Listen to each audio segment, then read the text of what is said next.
तुलसी और मिहिर के डिवोर्स की सच्चाई जानकर बापूजी का गुस्सा फूट पड़ता है। वह तुलसी और मिहिर के सामने शादी से जुड़ी एक बड़ी शर्त रख देते हैं। जी हाँ दोस्तों, सीरियल क्योंकि सास भी कभी बहू थी का आने वाला ट्विस्ट बहुत ही ज़बरदस्त और धमाकेदार होने वाला है।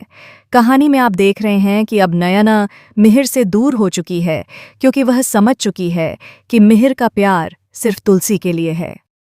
दरअसल मिहिर को पाने का नयना का सपना अब सपना ही रह जाएगा, क्योंकि जल्द ही तुलसी और मिहिर एक बार फिर हमेशा के लिए एक दूजे के हो जाएंगे। आपको बता दें कि मिहिर एक टेबल रिजर्व करता है। नयना को लगता है कि वह टेबल उसके लिए बुक की गई है, लेकिन उसके मन में शक पैदा होता है कि कहीं यह तुलसी के लिए तो नहीं। इसी शक में वह उसी रेस्टोरेंट में पहुंच जाती है और रिजर्व टेबल पर जाकर बैठ जाती है। वहीं दूसरी तरफ तुलसी और मिहिर एक अलग ही पल साथ में बिताने वाले होते हैं, लेकिन ट्रैफिक ज्यादा होने की वजह से वे समय पर वहां नहीं पहुंच पाते। मिहिर को बहुत भूख लगी होती है और इसी बीच दोनों साथ में समय बिताते हुए एंजॉय करते हैं। वैलेंटाइन का खास मौका है, हर कोई जश्न मना रहा है। ऐसे में मिहिर तुलसी के लिए एक खूबसूरत बुके भी लाता है, लेकिन तुलसी कहती है, तुम जानते हो ये फूल कहाँ से आते हैं? किसी की कब्र से। मुझे नहीं चाहिए, और वैसे भी मैं किसी के हिस्से का प्यार नहीं लेती।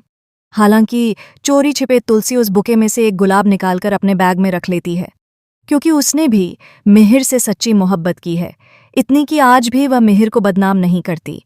वह किसी को यह नहीं बताती कि मिहिर ने उसके साथ क्या किया या नयना के साथ मिलकर उसे कैसा धोखा दिया। अब पछताने से क्या फ़ायदा? अगर मिहिर को एक पल के लिए भी अपनी तुलसी का ख्याल आया होता तो शायद वह गलती कभी न करता। आज तुलसी और मिहिर एक साथ होते, किसी तीसरे की वजह से उन्हें इतनी दूरियां न सहनी पड़तीं।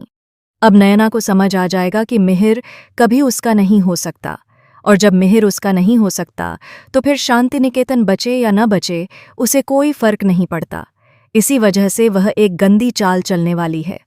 वह बापूजी को बता देती है कि तुलसी और मिहिर का रिश्ता टूटने वाला है और उनका डिवोर्स होने वाला है। जब तुलसी और मिहिर बापूजी से आशीर्वाद लेने पहुंचते हैं तो बापूजी पीछे हट जाते हैं। वह डिवोर्स के कागज दिखाते हैं और कहते हैं, इतना बड़ा धोखा?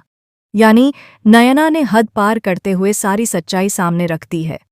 इसके बाद बापूजी सख्त फैसला सुनाते हैं।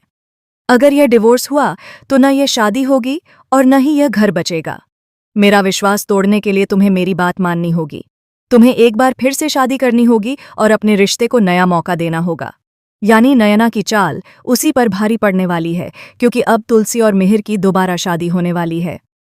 दोस्तों, आप इस आने वाले इंटरेस्टिंग ट्विस्ट के लिए कितने एक्साइटेड हैं? क्या आप चाहते हैं कि तुलसी और मिहिर बापूजी की बात मानकर अपने रिश्ते को एक और मौका दें? हमें कमेंट करके ज़रूर बताएं और टीवी के लेटेस्ट अपडेट के लिए चैनल को सब्सक्राइब करना न भूलें।